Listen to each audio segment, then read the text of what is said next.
हम प्रभु परमेश्वर को धन्यवाद देंगे आज की सुंदर सुबह के लिए।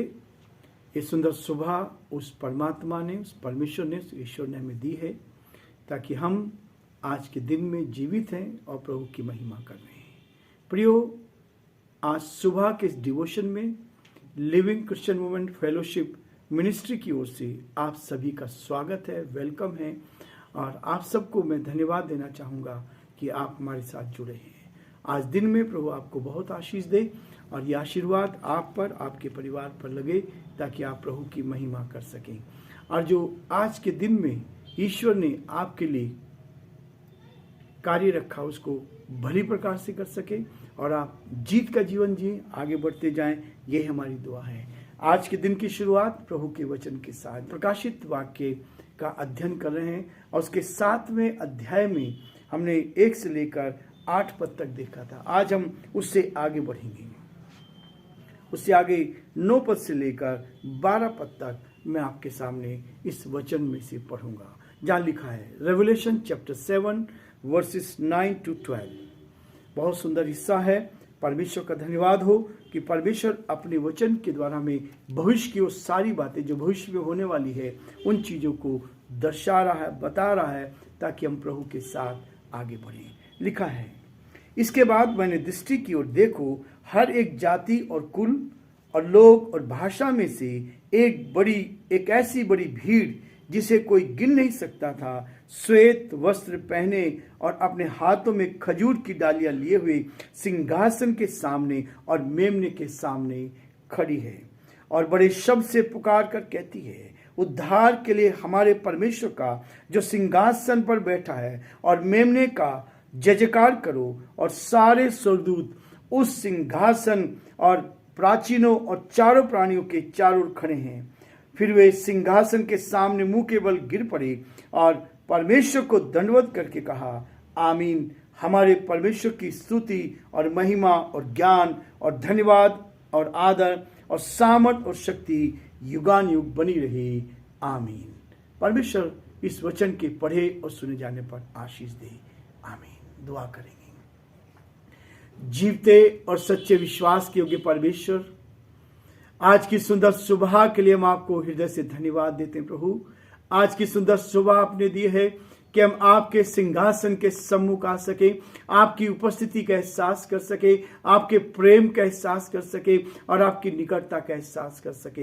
हे दयालु, हे सामर्थी, हे विश्वास के योग्य परमेश्वर, हम आपके नाम को धन्य कहते हैं, हम आपकी स्तुति करते हैं, आपकी प्रशंसा करते हैं, क्योंकि आप आदर, महिमा और स्तुति के योग्य परमेश्वर हैं। ये जीवन आपने दिया, इसके लिए धन्यवाद। हमारे सारे भाई बहनों के लिए प्रभु जी हम बड़े आदर के साथ आपके हाथों में लेकर आते हैं। हर एक पर आपके अनुग्रह की दृष्टि बनी रहे। जिस डिवोशन को सुन रहे प्रभु जी, आप उन पर आशीष दे, आपका दया का हाथ उन पर बना रहे, आपकी करुणा उन पर बनी रहे, ताकि वो आपके नाम में आगे बढ़ते जाएं और आपकी महिमा गान बन सके। हमारे प्रदेश राजस्थान पर आपकी आशीष चाहते हैं। राजस्थान के मुख्यमंत्री अशोक गहलोत जी को आपके हाथों में सौंपते, आप उनकी मदद करें, बुद्धि और ज्ञान से परिपूर्ण करें, सही निर्णय लेने में आप उनकी मदद करें ताकि आगे बढ़े, आपकी महिमा गान बन सके। सारे पिता परमेश्वर अधिकारियों के लिए हम आपसे प्रार्थना करते हैं, जो जिम्मेवारी आपने दी है प्रभु जी, IAS RS सारे ऑफिसर्स को आपके हाथों में सौंपते हैं। आप उनकी भी अगुवाई करें, बुद्धि और ज्ञान से परिपूर्ण करें। जो जिम्मेवारी आपने उनको दी है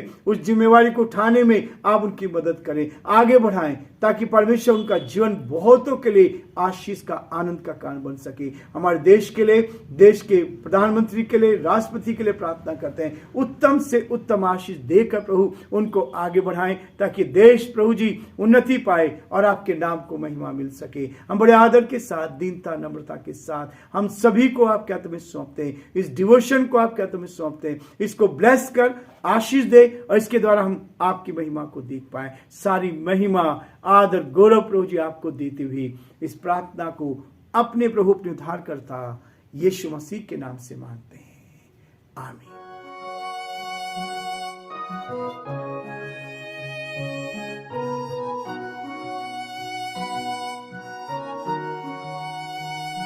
कलवरी के पास खड़ा हो, खून की धारा देखता जा,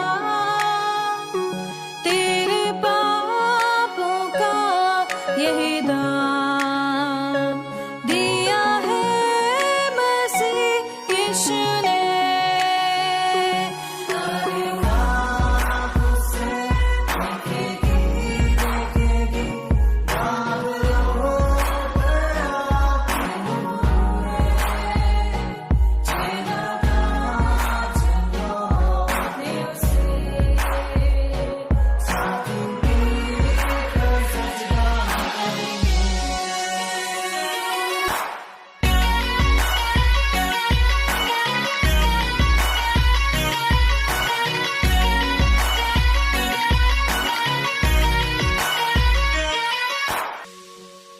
ये हुआ सब तेरे लिए, तूने भी उसे छेड़ा था, फिर भी प्यार से वो बुलाता। जाता क्यों नहीं तू उसके पास, फिर भी प्यार से वो बुलाता। जाता क्यों नहीं तू उसके पास।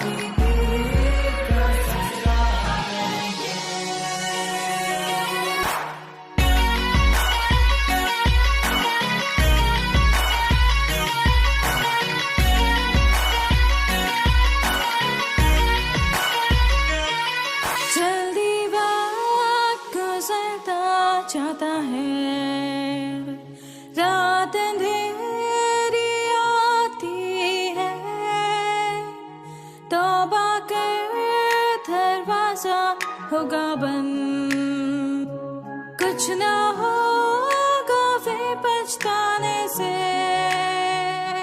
तौबा कर दरवाजा होगा बंद, कुछ ना होगा फिर पछताने से।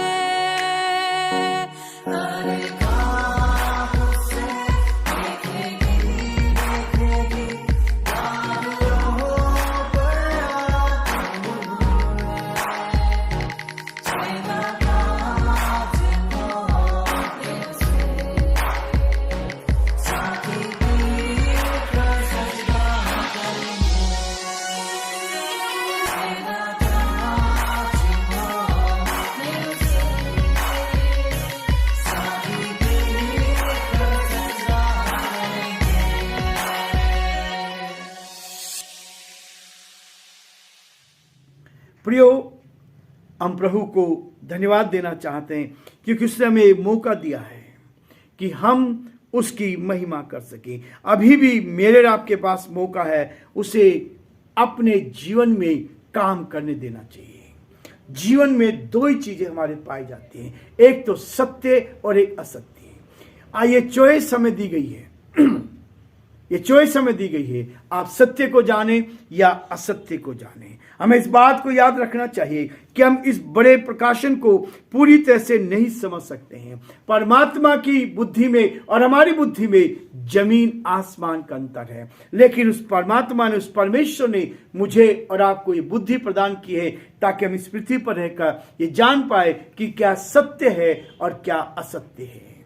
और इसलिए वचन कहता है, परंतु जो बातें स्पष्ट है उन्हें समझने की कोशिश करनी चाहिए।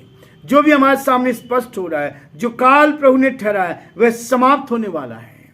जिस चीज को उसने हमारे और आपके लिए ठहराया है वो समाप्त होने जा रहा है, लेकिन इस बात को हमें देखना है आगे क्या होने वाला है, उसे समझना जरूरी है। बाइबल जो बताती है भविष्य की सारी बातों को स्पष्ट करिए। हम जो देख रहे हैं इस प्रकाशन में, इस दर्शन में जो यूहन्ना को दिखाया गया था, यीशु मसीह के उस चेले को दिखाया गया था, जब वो पतमुस नाम टापू पर उसको कैद कर दिया था, केवल इसलिए कि वो सच्चाई को, प्रभु मसीह के उस संदेश को लोगों को पहुंचा रहा था। ये आज से नहीं, उस समय के रोमी सम्राट ने, उस समय के यहूदी लोगों ने उसको बंदी बनाकर पतमुस नाम टापू पर कैद करके रखा था। लेकिन वहीं पर वो प्रभु के दिन में आत्मा से भर गया और इस बात को स्पष्ट करता है, इस बात को स्पष्ट करता है। ये जो अध्याय मैंने आपके सामने पढ़ा है, इस अध्याय में जो वर्णन दिया गया है, जो घटनाएं घटी गई, वो महाक्लेश के काल में घट रही है। ऐसी घटनाएं, ये महाक्लेश आने वाला है। एक ऐसा क्लेश आएगा जिसको सहन करना मनुष्य के लिए बहुत कठिन हो जाएगा। प्रियो, अब यह बहुत आनंद से है।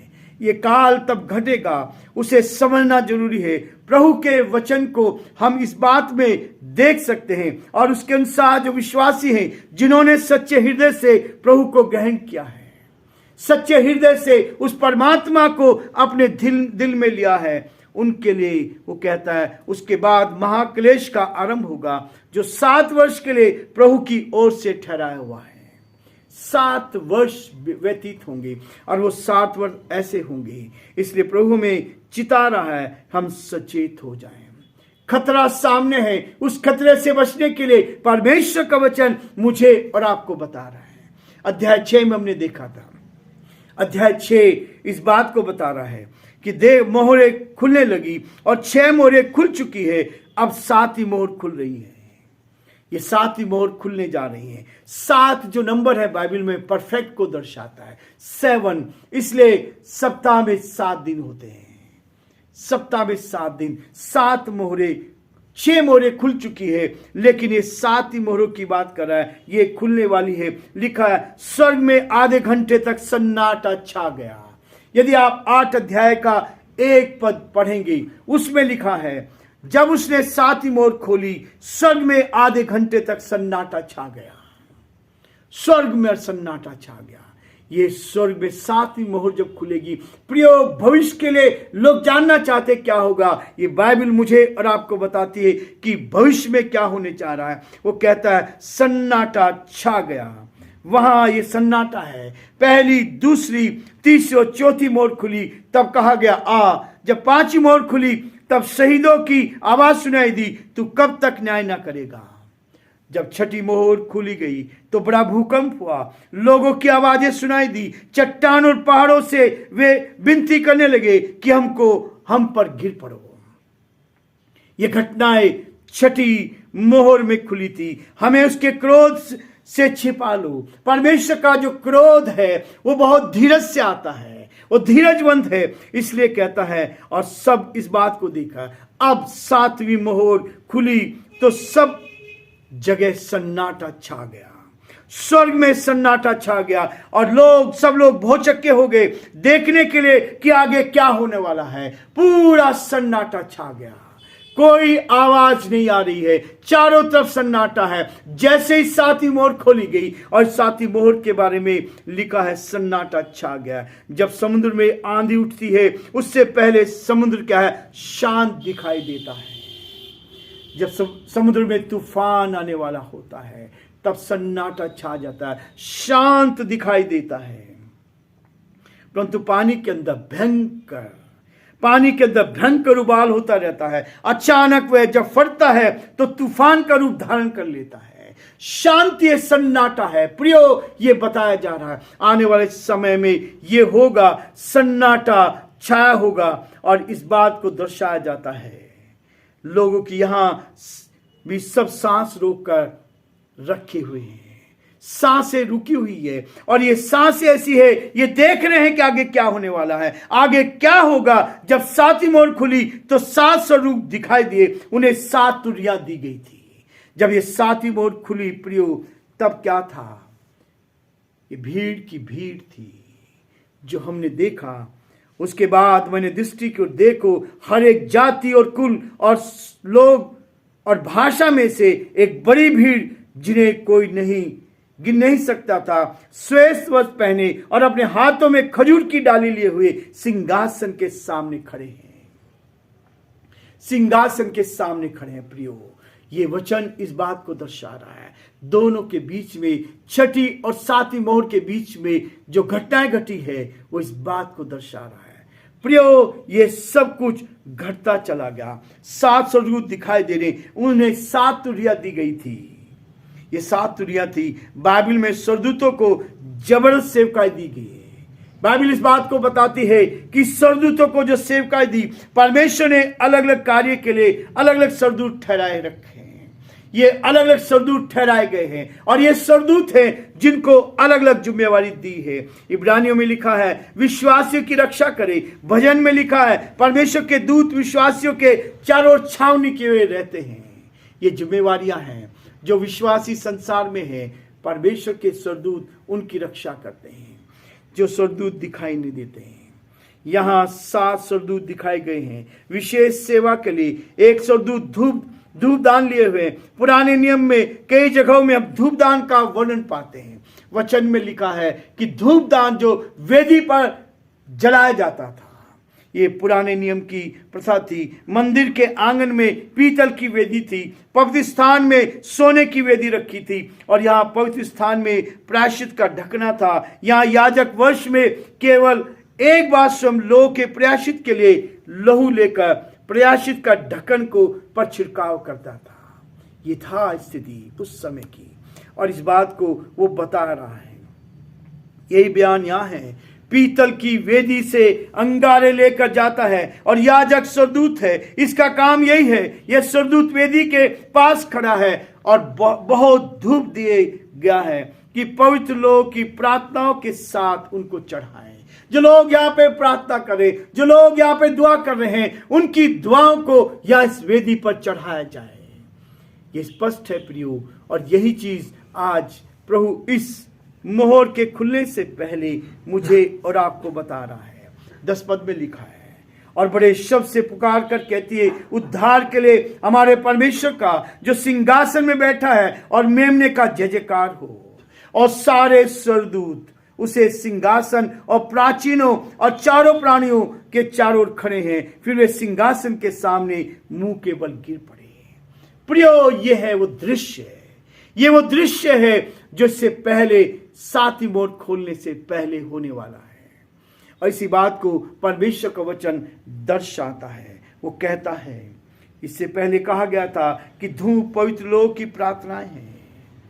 5 अध्याय उसके 8 पद में हम इसको पढ़ते हैं। 5 अध्याय का 8 पद प्रकाशित वाक्य रेवलेशन 5 का 8 में इस बात को दिखाया गया है, बताया गया है कि वो इस बात को कह रहा है, जब उसने पुस्तक ले ली तो वे चारों प्राणी 24 प्राचीन उस मेमने के सामने गिर पड़े। उनसे हर एक के हाथ में वीणा और धूप और पवित्र लोगों की प्रार्थनाएं थी। ये स्पष्ट किया गया है, ये वो प्रार्थनाएं हैं जो पवित्र लोग आज एक दूसरे के लिए करते हैं, मानव जाति के लिए करते हैं। हम लोग हर रोज एक दूसरे के लिए दुआ करते हैं, हम लोग हर एक के लिए प्रार्थना करते हैं ताकि हर एक उन्नति पाए और इस संसार में रहते हुए अपने जीवन को सुरक्षित रखे। इस संसार के बाद एक जीवन है प्रियो, इस संसार के जाने के बाद एक जीवन है। जिस जीवन की तलाश में हमें, जिस जीवन को हमें प्राप्त करना है, वो जीवन है अनंत काल का जीवन, जहां आनंद ही आनंद होगा। वो स्वर्गदूतों के साथ, उस परमात्मा के साथ उसकी संगति में होगा। आज वो हमारे साथ, हमारे दिल में संगति करना चाहता है, आज वो हमारे दिल में रहना चाहता है। और इस बात को बताया गया है लूका उसका 1 अध्याय 10 और 11 में। यहां स्वर्गदूत क्या है? अंगारे लिए हुए। ये स्वर्गदूत जो है अंगारे लिए हुए हैं और ये अंगारे जो हैं हमारे जीवन को, हमारी प्रार्थनाओं को दर्शाता है। हमारे अंदर जो तैयार हुआ है उसे बहुत धूप दी गई है, वे अंगारों पर डालेगा, उसे धुआं निकलेगा। अंगारे जो है आग के होते हैं, उसके ऊपर डालेगा। इसका अर्थ है विश्वासियों की प्रार्थना व्यर्थ नहीं है। आज जो आप प्रार्थना करें, अपने देश के लिए प्रार्थना करें, अपने लोगों के लिए प्रार्थना करें, परमेश्वर की सेवकाई के लिए प्रार्थना करें, ये प्रार्थनाएं व्यर्थ नहीं जाएगी प्रियो। ये प्रार्थनाएं उस धूप पर डाली जाएगी, उस अंगारे पर डाली जाएगी, ताकि उसके द्वारा परमेश्वर को महिमा मिले। परमेश्वर मुझे और आपको बहुत आशीष दे, ताकि हम परमेश्वर के उस महान कार्य को अपने जीवन में देख